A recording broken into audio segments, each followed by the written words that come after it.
possuem autismo, porém, tem todo um processo até o diagnóstico. Vamos chamar ao vivo André Santiago para a gente bater um papo sobre esse assunto. Então, André, o que é que a gente deve observar, né? Bom dia para você. Bom dia, Renata. Bom dia para quem acompanha o Manhã Cidade.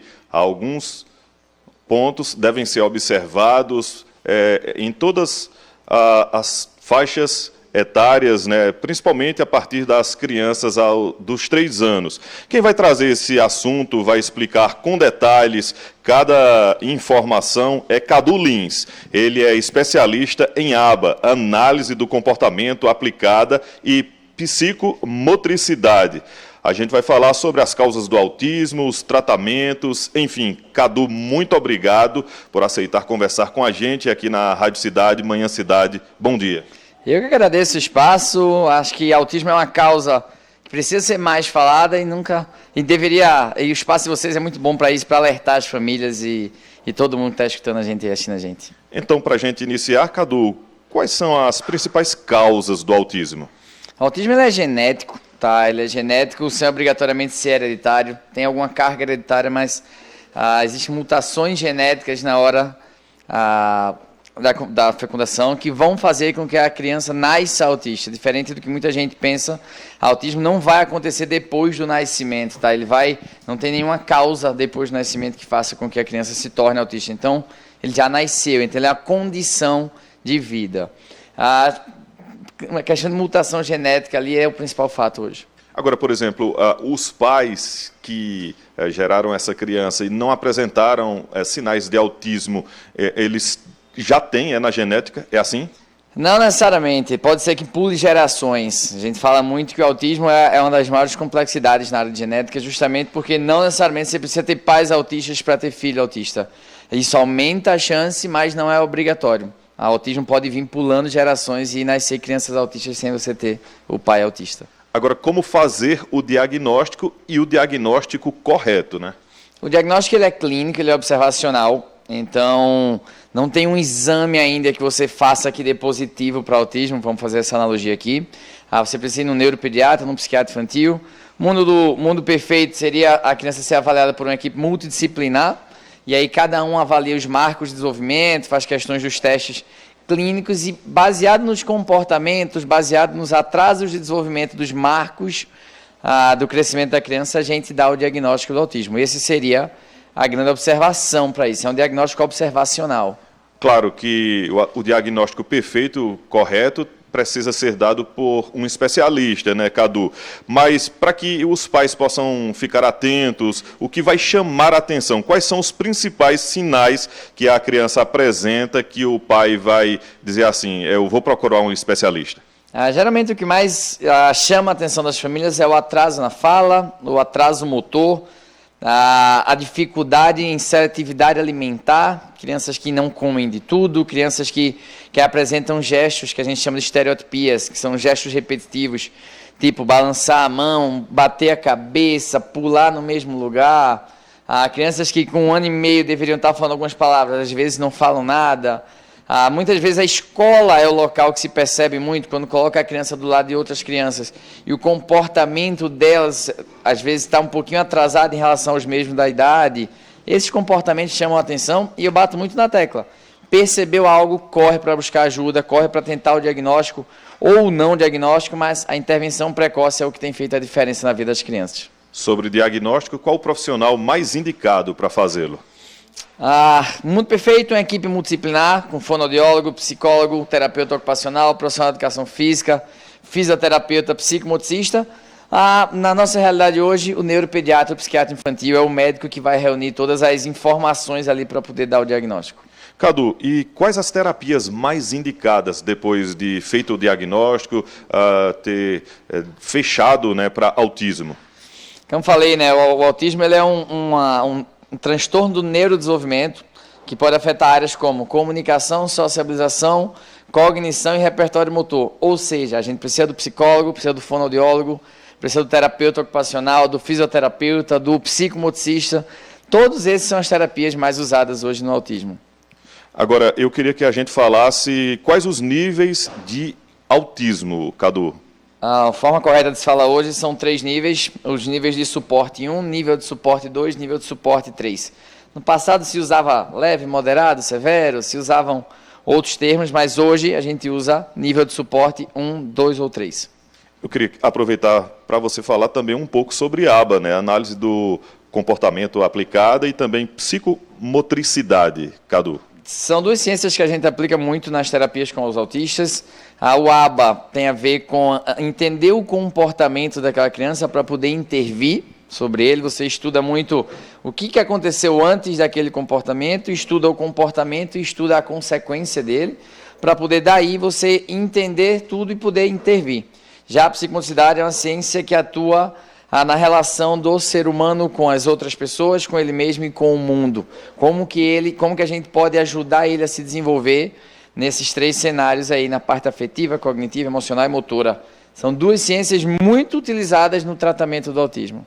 Cadu, inclusive a sociedade ainda está aprendendo muito, né, com relação ao autismo, até os planos de saúde, o próprio serviço público de saúde, né, o SUS, que essas terapias sejam incorporadas no SUS, alguns planos de saúde, né, também estão aprendendo também com o autismo, né? É isso, a curva de crescimento exponencial do autismo aí tem feito todo mundo ter que correr atrás de conhecimento e informação. Então o SUS está com muita dificuldade de oferecer as terapias, de oferecer o médico para diagnóstico, as escolas estão com dificuldade da adaptação de material, os planos de saúde estão tendo que achar um formato também de oferecer as terapias, está todo mundo ainda ali tendo que correr muito atrás devido ao aumento exponencial de autistas. Hoje a gente fala de 1 para 36 nascimentos, então está todo mundo tendo que aprender e estamos com déficit de profissional, estamos com déficit de adaptação de material, de respeito inclusive às leis que já existem há muito tempo. Renata, alguma informação, alguma dúvida com relação a esse tema? Opa! Não, a gente estava acompanhando aqui, André, e principalmente essa sua última pergunta, né, sobre essa tratativa no serviço público, né, porque a gente sabe que todas essas terapias são essenciais para garantir uma qualidade de vida, né, para a pessoa e também para a família, porque não é fácil o cuidador, né, Cadu, que tem que estar bem também, né? Pelo contrário, bem difícil. Assim, estamos conversando muito sobre autismo aqui. Novamente agradeço o espaço, porque eu acho que autismo precisa ser levado mais informação. Não é um diagnóstico romântico, tá? Não é um diagnóstico fácil para quando a família aceita. Inclusive tem uma campanha muito forte de quem cuida do cuidador, que é justamente as famílias precisam estar bem para poder ajudar seus filhos. E no cenário atual elas estão tendo muita dificuldade, desde fila de esperas longas ali para conseguir o diagnóstico, desde direitos respeitados, desde busca por terapias. Então não é um cenário fácil, não é algo que possa ser romantizado. Tá bem difícil, na verdade, todas as áreas do autismo. Essa é a grande realidade que a gente tem que falar. Como você disse, né, informação é prioridade, né? É isso, só com informação que a gente vai poder correr atrás de direito, buscar terapia, buscar a ajuda do seu filho, né? O diagnóstico precoce, ele salva vidas, o diagnóstico precoce faz com que as crianças tenham direito a se desenvolver, porque o autismo nada mais é que um transtorno do neurodesenvolvimento, ou seja, o cérebro aprende diferente, ele aprende um pouquinho antes, aprende um pouquinho depois, ou talvez vai ter muita dificuldade de aprender. Mas a intervenção precoce é o que vai dar a chance dessa criança se desenvolver. E quando não tem um diagnóstico, quando não tem a terapia adequada, a gente está tirando dela o direito a ser quem ela quiser ser, a atingir todo o potencial dela. Oi, Renata. André, só para a gente reforçar a importância dessas terapias, né? A gente sabe que tem as clínicas particulares, que tem os conveniados com os planos de saúde, mas a grande maioria depende do serviço público. E vocês conversaram sobre isso, né? A disponibilidade desses tratamentos pelo serviço público. Inclusive, acho que tem um mês mais ou menos, um ouvinte pediu nossa ajuda, porque ela tinha observado um aumento na agressividade do comportamento do filho, e aí só ia conseguir ir no neuropediatra pelo sistema de saúde no fim do ano. E aí ela estava precisando que a medicação dele fosse reavaliada, e estava fazendo uma vaquinha para conseguir pagar um médico particular. Isso é uma realidade de muitos brasileiros, né, Cadu? Eu vou até tentar... É aquela frase, né? Seria cômico se não fosse trágico, né? Então, ela ter conseguido por final do ano parece uma brincadeira, né? Mas tem lugar que está com 2 anos e meio O serviço público precisa achar uma solução para isso. Não estou dizendo que é uma solução fácil, tá? Também não estou aqui só para reclamar, falar mal e não dar nenhuma solução, mas precisa de mais informação, precisa de mais conhecimento, precisa de mais médicos, precisa achar um jeito de dar uma educação parental para as famílias também, que muitas vezes estão perdidas sem saber o que fazer. A grande discussão é que precisa ter mais esse tema precisa ser mais abordado, sabe? Não é uma solução que a gente vai estalar os dedos e conseguir. Tem muita lei que não é respeitada, muitas vezes porque ninguém nem sabe sobre a lei. Então estamos falando de algo que precisa ser mais conversado amplamente em diversos setores, tá? No público, no privado, na educação, na saúde, na política de fato ali. Então a informação precisa ser mais difundida para a gente poder não ter casos como esse, que você teve um caso de um ouvinte, mas eu te garanto que a gente está falando de um número muito maior do que só ela. Ela, na verdade, foi quem conseguiu chegar aqui, mas tem milhares de famílias aí que estão desesperadas, precisando de ajuda. Mais alguma informação, Renata?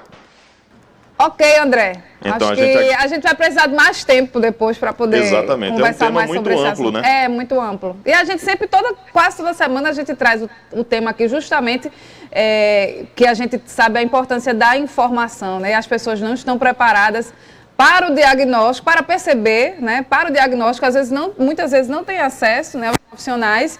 E aí, quem cuida do cuidador, quem cuida dessa criança, é algo muito amplo e que merece mais tempo para a gente debater aqui. Cadu Lins, muito obrigado pela participação, pela entrevista, por demais esclarecedora aqui para os ouvintes, nossos internautas também que estão acompanhando. Eu que agradeço novamente o espaço e pode me chamar, eu gosto mais de conversar sobre esse assunto, a gente vem de novo, passa o tempo que for aqui, porque eu acho que o preconceito vem da desinformação, então se a gente pode levar informação para todo mundo, acho que a gente vai estar fazendo um grande trabalho para a sociedade. Renata. Obrigada, André, obrigada, Cadu, também pela participação, a gente vai falar sobre isso, voltar a falar com certeza aqui.